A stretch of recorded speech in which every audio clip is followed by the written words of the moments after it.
Europe 1. Eh ben nous aussi on en parle avec une chasse aux œufs, la dégustation des chocolats, mais aussi un brin d'inquiétude, Victor, pour les catholiques en ce dimanche de Pâques. Comment va le pape François ? C'est la question que les fidèles se posent.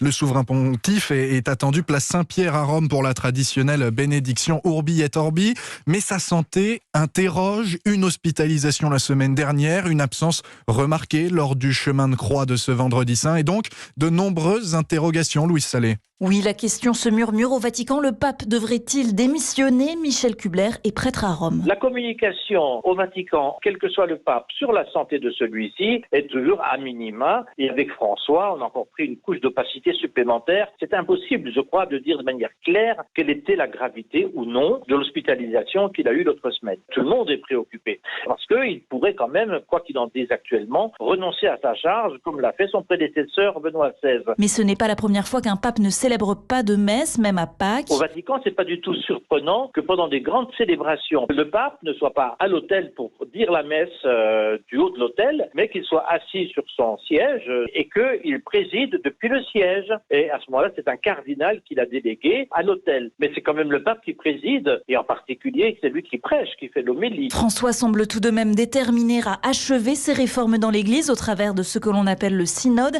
un chantier qui devrait se terminer à l'automne 2024. Louise Salé pour Europe 1 et la bénédiction par Urbi et Orbi par le pape François est prévue à midi.